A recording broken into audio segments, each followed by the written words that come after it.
Welcome back to another episode of Chatroom with Shizza, where today we're talking about solutions, about what you will definitely find out, but there's a lot to take away from this. Do you know that more than 80% of the world's solar panels are manufactured in China? That is basically changing the whole landscape of green and renewable energy across the globe. So, right there, there's a lot to learn for a country like Pakistan, of course. And to discuss that, I have with me in the studio today an environmentalist, a teacher turned journalist turned environmentalist. We are going to talk about the journey as well, ladies and gentlemen. With me, I have Tom Wang from PAX. Hello, welcome, and thank you so much for joining me. Thank you very much for having me.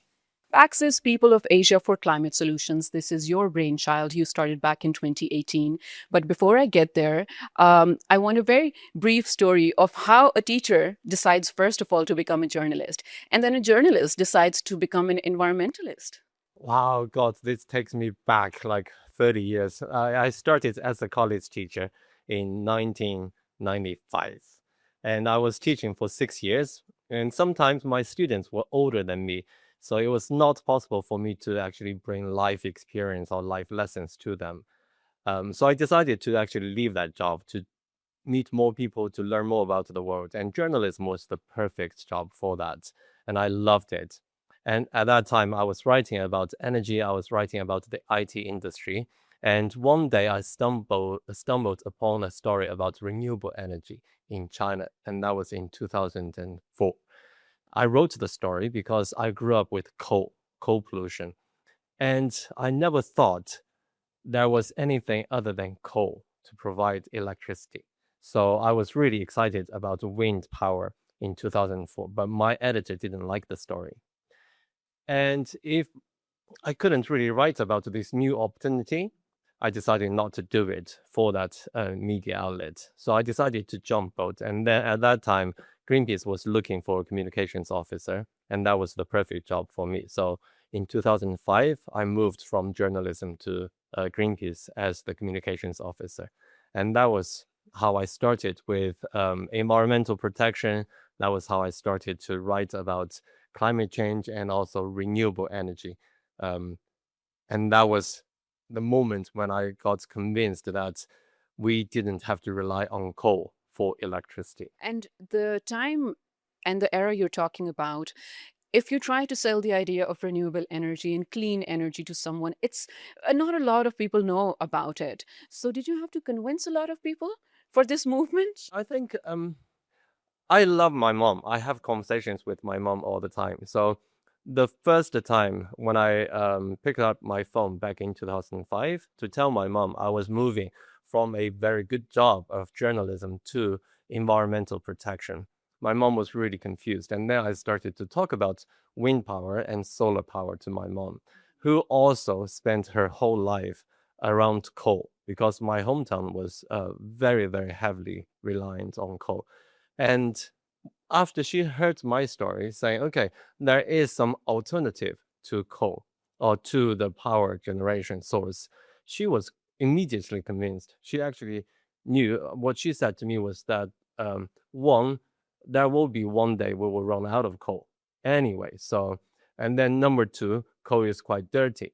Why don't we use something else if we have that solution? So it wasn't really that difficult, to be very honest, especially I guess for the coal communities, because everybody in the coal community knows how dirty coal is, not Right. just for the environment, for the health as well. Of course. So, I think they were already waiting for a solution to come. Absolutely. Right. Yes, yes. Okay. So, now coming to your organization, PAX. You did start in 2018 and you've been doing commendable work since. So, just for my audiences to understand, you are trying to build partnerships across Asia, and your end goal is what? We have a few different projects. Asia, the very first one is, of course, China. So we do have a team in China as well, in my home province, still working on coal because, even since 2005 up to now, China still relies on coal heavily, especially in my province. Just in 2025 last year, my province produced almost 1.4 billion tons of coal. And your province is? Shanxi province, Shenxi produced 1.4 billion billion tons of tons coal. of coal. That's Just insane. 1 year. It's almost one third of all China's coal production. Wow. So That's why, yeah, I mean, we have a huge duty to work on. But at the same time, our organization is called People of Asia for Yeah. Climate Solutions. When I moved from Beijing to Manila in 2018, I was already thinking of the name for the organization, and definitely the two key words there was people and solutions, because I didn't want to work on problems all the time. So I knew we had to use positive narratives to really empower and also encourage people and engage people. So in the Philippines, with our office, with our team in Manila, we were working very closely with a lot of NGOs and activists in the Philippines, Indonesia, Pakistan as well, to really bring renewable energy up, right? So in Shanxi, in China, where our work is to push coal out outside China, in the Philippines, in Indonesia, in Pakistan, our job is to bring renewable energy up. So that's what we do. Interesting. So I really want to come to Pakistan specifically, but in a bit. I have a few more questions before that, of course.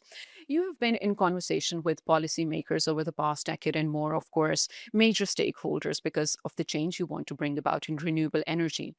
What is the biggest misconception you came across with policymakers specifically and governments that they struggle to understand renewable energy? It was very interesting because whether it's China or Southeast Asian countries or South Asia countries, the biggest thing is that we are so comfortable in the fossil fuel zone, which is very dangerous because, of course, I mean, it's understandable that every country has spent so much money building that fossil fuel infrastructure. And now all of a sudden there are all these environmental activists coming in and telling the governments and in the investors that you need to stop, Yeah. right? Wasting your money on fossil fuel. Nobody wants to do that because fossil fuel still makes some commercial and economic sense, especially if we consider how many jobs are being created, right, in the fossil fuel industry. However, at the same time, our strongest argument is that renewable energy today is making way more economic sense Okay. than fossil fuel in terms of new jobs being created, in Yeah. terms of health benefits, in terms of climate benefits, in terms of, for example, money making, right? Last year, China made more money from the renewable energy industry, not just because of solar panels, batteries, wind turbines, EVs, electric vehicles. So a lot of these products are actually for the renewable energy industry. And now China has realized the country can make a lot more money from the renewable energy industry, from something clean and Right. something sustainable. So that's the moment other countries need to see that, okay, we can develop, we can make money, we Mhm. can actually have economic growth With without yeah. fossil fuels. I think that's probably the most important thing a lot of countries Mm. need to realize. Very interesting point you did mention over here. So for China to realize that and then actively work on it, we are seeing the results you did mention already. But if I were to ask you, can you explain to the world, let's say, pin it down to one policy that China adapted, that other countries, especially in the region, can adapt from becoming an, let's say, importer to a manufacturer of renewable energy? What would be that one policy, which is realistic for everyone to adapt as well? Right. Yeah. This is something that I've been telling to quite a few countries. In China, energy policy is not just the energy policy. Okay. Energy in China is considered as the foundation for economic growth. So now China's actually a growing or growth Mhm. model is a low carbon model. So the most important strategy China has at the moment is the dual carbon policy. We call it dual carbon because it's one carbon emission peak Okay. by 2030 to carbon neutrality by Mm. 2060. So especially by 2060, like that's down the line in about 35 years. Yeah. And that's like a North Star for China's economic development Mm. because China needs to achieve carbon neutrality by 2060 and at the same time make sure that everybody's happily fed, Mhm. and also well dressed and proud. I mean, Chinese people really care about pride. And this is the moment when, or the area where Chinese government and Chinese people start to realize that, okay, our country can be clean, we Mhm. can be healthy, and at the same time, we can be happy and proud. Right. So this is a very interesting stat for me. I think everyone now knows Pakistan is a huge market for solar energy, solar panels, importing mostly, but it's a huge market. Just last year in the first quarter, Reuters mentioned that more than 25% of the utility was provided by solar panels in the Pakistan's electricity scene. That's a huge amount for a country like Pakistan. What can actually help Pakistan change that from, let's say, being a solar market to a solar manufacturer? That's a great question there. It's not just a Pakistan, but especially Pakistan, let's say, because I always say to many of my Pakistani friends, this is the country that has the best advantage over a lot of other countries in the world in Hmm. terms of collaboration with China, because these two countries have already developed such solid friendship True. and such deep trust between the two countries under CPEC, right? That's which is the China-Pakistan economic corridor, Yeah. which like CPEC could also be the China-Pakistan energy corridor as well. So first of all, the trust is there, Hmm. and then second of all, these two countries are so close. I was just telling some friends how hope one day I could ride my bike from Xinjiang into Pakistan That would be so because amazing. yeah, the roads are so beautiful there, right?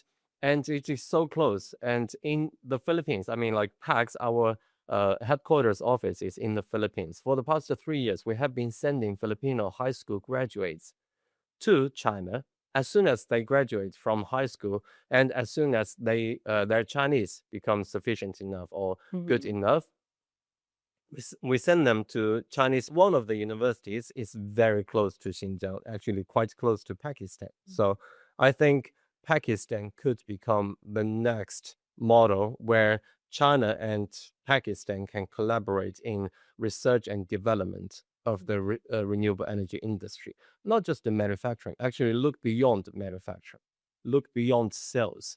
Let's go to the very root of all the intelligence where renewable energy ideas start. Right. And that you're saying will start at school level. Yes. Okay.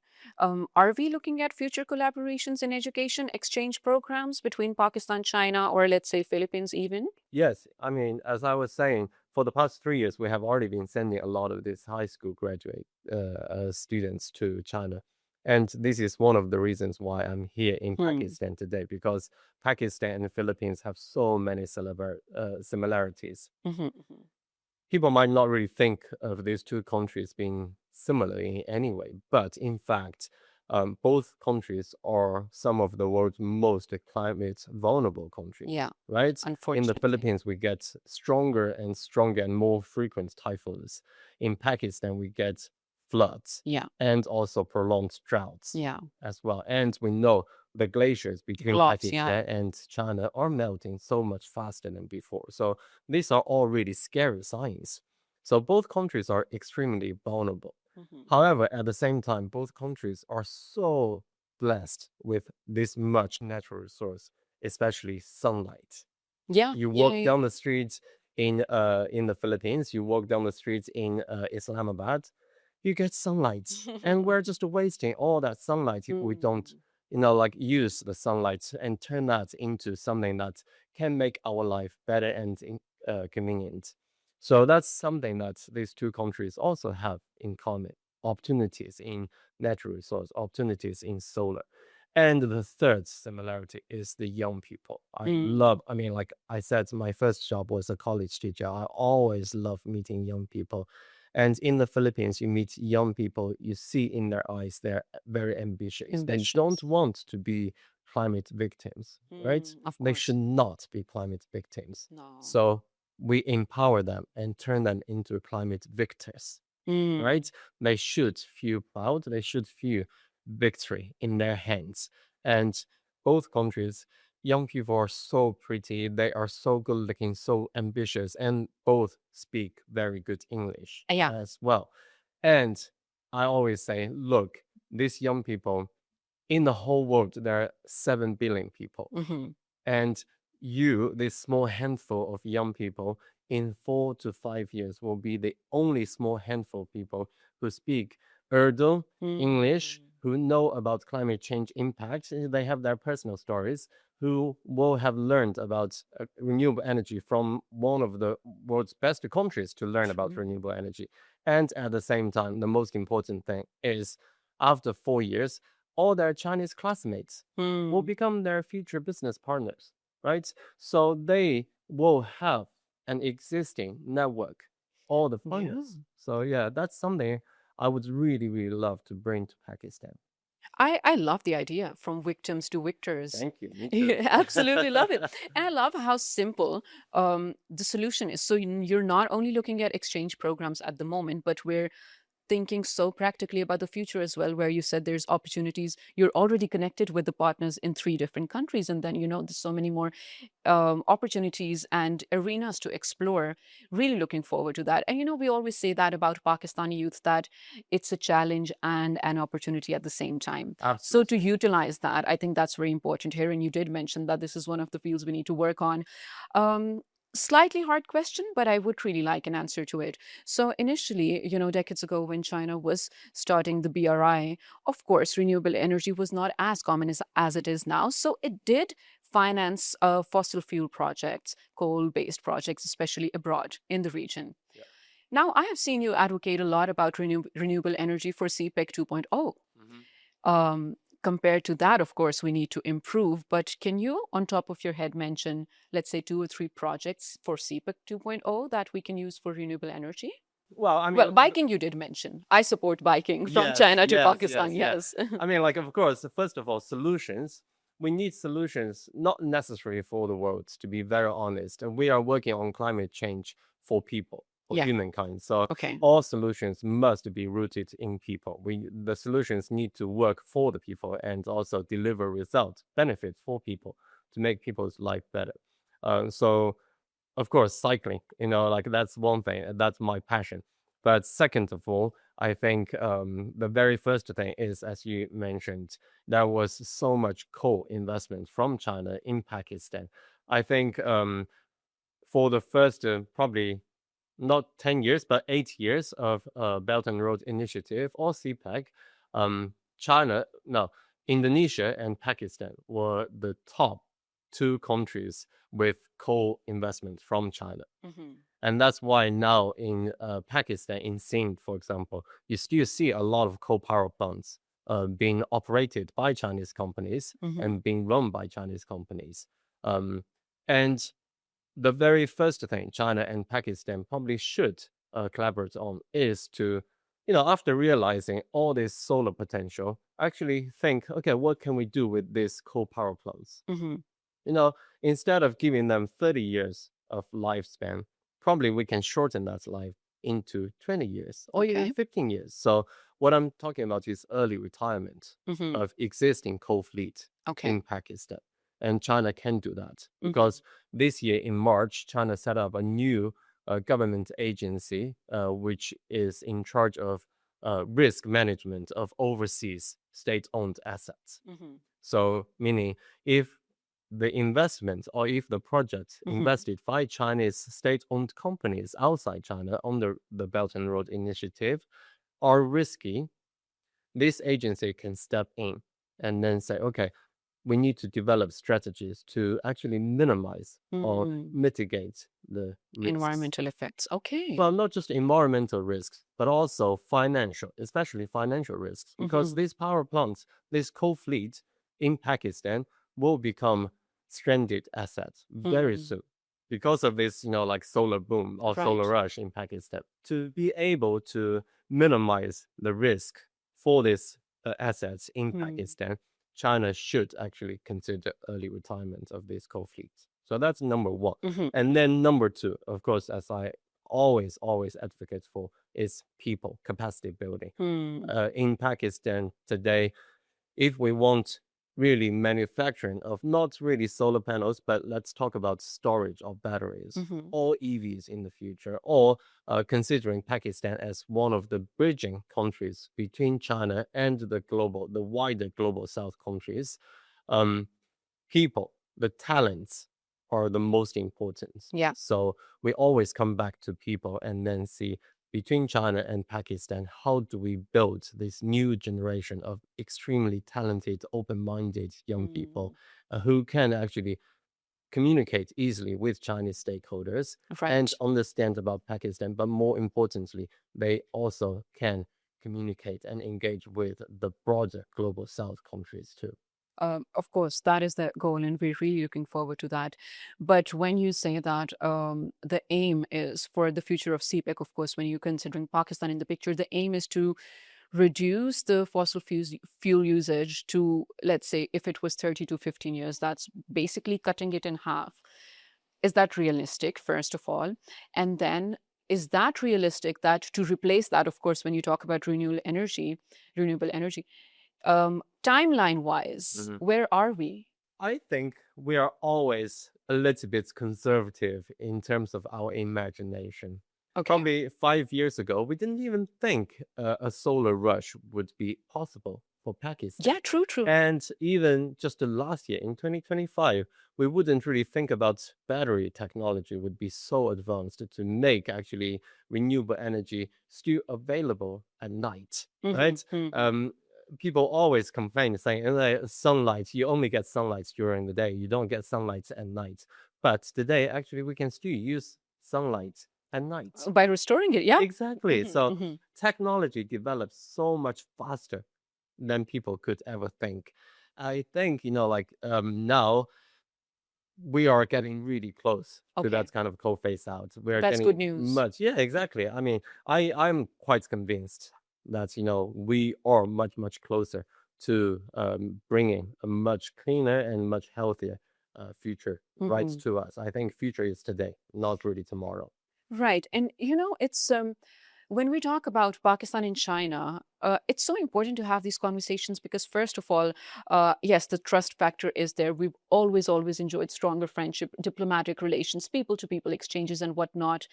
And because of the proximity, there's a lot of advantages that both take off each other. So, for example, when China beat Tesla in terms of EVs, Pakistan majorly benefited from that. Hmm. The amount of people I personally know in my life who switched to EVs, be it bikes, be it cars, or whatnot, that Hmm. is actually, of course, contributing to a better environment eventually. So that's good news. I think it's the little things that we really need to work on. But a short question would be, is it energy independence a country should look forward to, or is it resilient interdependence? I think it's energy democracy we're Okay. looking for. Solar is so beautiful in the way that each person can become independent Yeah. from energy dependence on others. Like as a country, it's the same, right? Philippines, again, and Pakistan Hmm. used to be such heavy importers of fossil fuels Yeah. from other countries. And now, thanks to solar power, all these, households can just generate their own electricity. I know a friend in the countryside in the Philippines Hmm. who has his own solar panels on top of the roof and then a BYD or like an e vehicle in Hmm. his house. So and he doesn't pay for either diesel or electricity. Love that. So that's democracy, right? Mhm. That's ownership. That's kind of uh, the power to say, I don't really rely on anyone That's for anything. autonomy. You choose. Exactly. Yeah. Yeah, yeah. So I think this is very, very important for a country like Pakistan. Hmm. And since you were talking about EV, one of the things Pakistan and China can work on, and also one of the things I love about Pakistan is all the colorful, well painted, well decorated trucks. Truck art, of course. Yes, I love that. Yeah. In China, a new trend is actually how do we make trucks low carbon? So Okay. you can get either electricity or e-trucks Hmm. or hydrogen. Mm. Yeah, so because you can produce hydrogen from wind and solar. So Right. it's green hydrogen. And then hydrogen is so strong, it can actually support heavy duty trucks. So, Imagine one day yeah. if we see all these beautiful trucks in Pakistan running around the whole country, not on diesel, but on Hmm. electricity or green hydrogen. That's Isn't the that dream. beautiful? That's the Exactly. dream, of Yeah. course. Is it realistic though? Absolutely. Okay, Yeah. I mean, in the like near it's future? in the very near future. Yeah. I mean, like Okay. China in its 15th five-year plan has a lot of determination to develop green Hmm. hydrogen. Hmm. And it is already here. Okay. I mean, even in my province, as a big coal province, we are considered the hydrogen R&D base for China. So we are developing green hydrogen. At the Hmm. moment, it is gray hydrogen or blue hydrogen from a lot of different sources. Some of that is fossil fuel, but Hmm. the overall the direction is green hydrogen. So yeah, again, as I was saying earlier, future is already reality. It's already today. It is happening really, really fast, much faster than we think. True. One, I can't even say issue, but probably a drawback I see over here is community engagement is a major Mm. thing that needs to be, done over here. Education, of course. There are some parts of Pakistan, also, I think it's the same across the world, where literacy might be an issue. So, for someone who has been running on fossil fuel for daily life operations for their entire life, to convince them for cleaner, greener, renewable energy, I think it can take a time, but that's where community engagement comes in. I do want to talk about any such project that is in the future. But before that, just to wrap this segment up, so when we talk about collaboration across Asia, of course, that is where your organization is working in. Can Asia actually lead the global energy transition without waiting for or without the help of Europe or US I think on its Asia is own? already doing that. Okay. Asia is already doing that. Hmm. And this is probably the most beautiful thing we can see in my lifetime, at least, like in the next, I don't know, hopefully, let's say 4 decades. Yeah.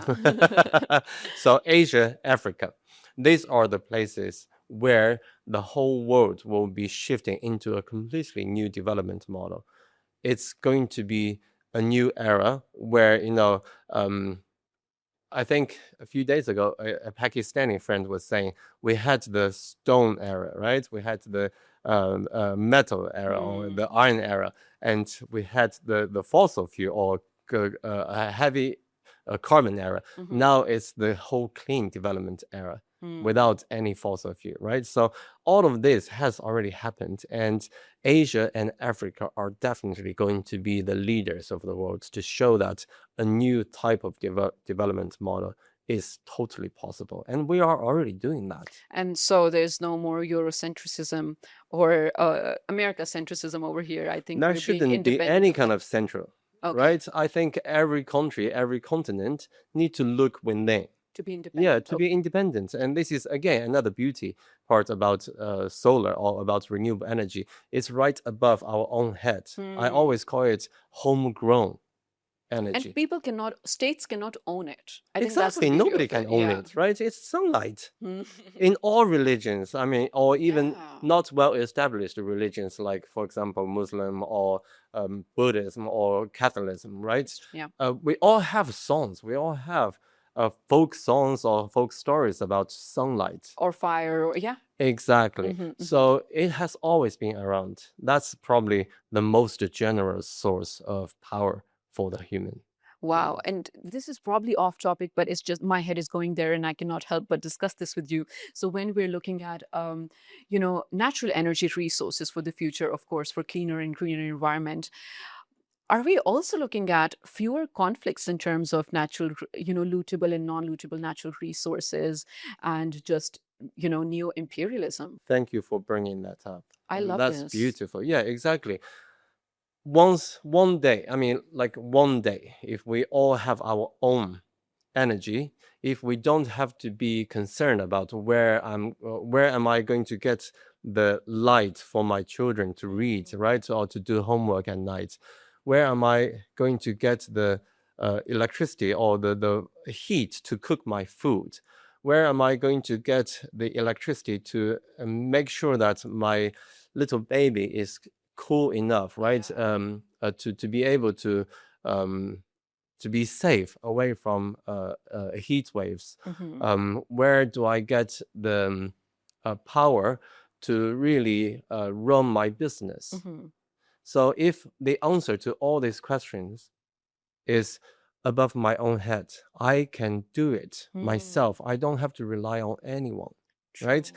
That's the moment when people do not have any reason to fight over something that just a small group of people have Mm. the monopoly over. Yeah. Today, if we look at Ukraine, if we look at Israel, if we look at Iran, if we even look at all these so-called illegal immigration from Latin America into the USA, or like all this immigration from Africa through Mediterranean into Europe, or even in Southeast Asia, like Myanmar, a lot of these refugees start their unwilling or very hard journey because of scarcity of either food or security.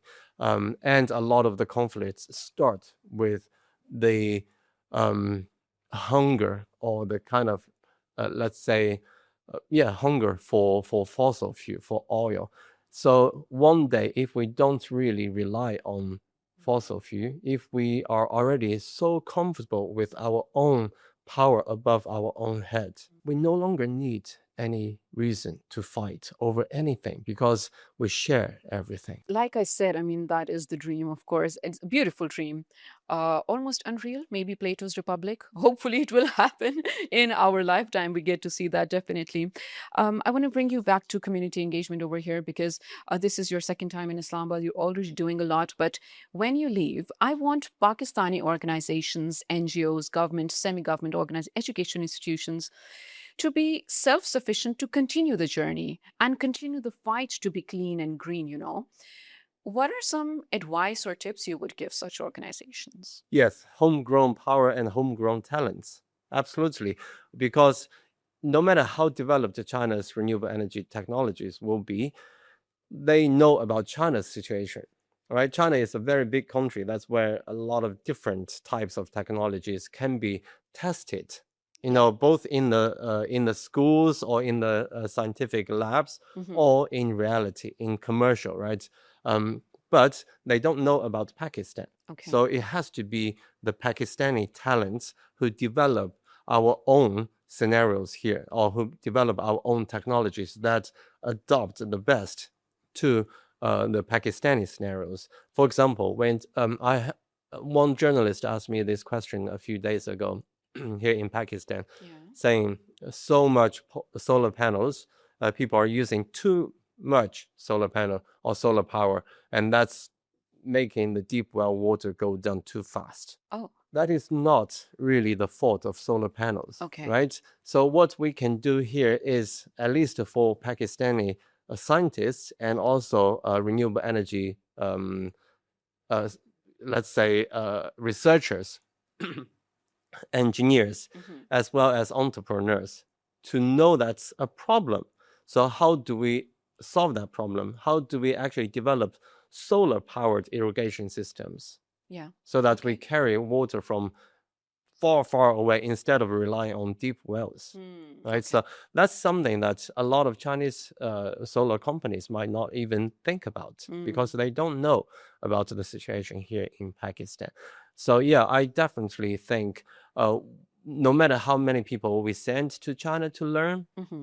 they need to come back. It's the same thing as we do in the Philippines as well. Okay.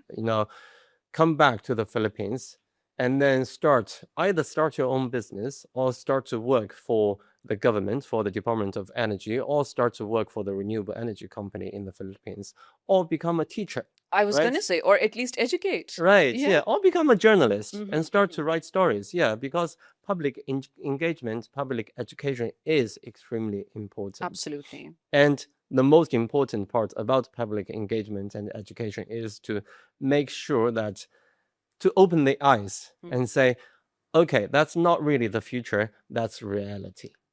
Right? This comes back to the whole thing we have been talking about this afternoon as well. True. It's not future. It's not really that It's already impossible. happening. Future is already here. It's already with us. And I think that starts with the eye-opening moment by a Pakistani student who has already experienced so much, coming back to Pakistan and say, future is already here. Solar panel can solve all your problems, not just the energy problem, actually your cooking problem, Yeah. your washing machine problem, your, like fan, air conditioner. Air conditioner is not luxury. Air conditioner Basic should be necessity at basic this needs. point. Yeah. Exactly, it's survival. So that's the moment when real change starts to really happen. It's not impossible. It is totally possible, and it's already happening. Right. And just to kind of relate to that, it's a very small household story, but I think it connects very well with what you just said. So, for example, dishwashers in Pakistan for the longest time, it was not very common, to the point I think nobody would have them because the voltage, it would not support, your grid would not support for them to operate. With the advent of now solar panels, there's so many, dishwashers coming in. Life has become so much easier. So I think it's the simplest things, right? Things Yeah. are going to change. My last question for you is going to be that when we talk about the solar revolution, even, it did take a few years to be, first of all, recognized and then be this successful where it is right now. What do you think is one form of energy that is being underestimated right now, but let's say in a decade or so, it will boom? I mentioned hydrogen, Okay. right? Hydrogen, it won't even take a decade. Mm-hmm. It will take probably just a couple of years. I think it's going to happen in the next 5 years. So that's one thing. Yeah. I mean, definitely the second one is for Pakistan's case. I still think wind is a big thing here in Pakistan. And of course, there's also biofuel as well. Because at the moment, like Pakistan is also a big agricultural country as well. So we do have a lot of waste or a lot of the product from agriculture industry as well, so that we can use that to turn into energy too. But again, like this is all something we can already see happening today. Everything's already happening today. True. But all we need is just more imagination, somebody else to come in and say, well, actually, we have a lot more interesting stuff. One new scenario is for China, urbanization is becoming a very big thing, right? And more people are moving into cities to live.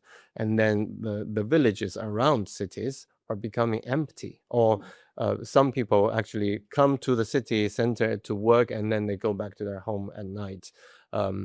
So one thing, for example, this is about mini-grid or microgrid, will become the mainstream in the future. Imagine a city, imagine Islamabad actually having its own grid system.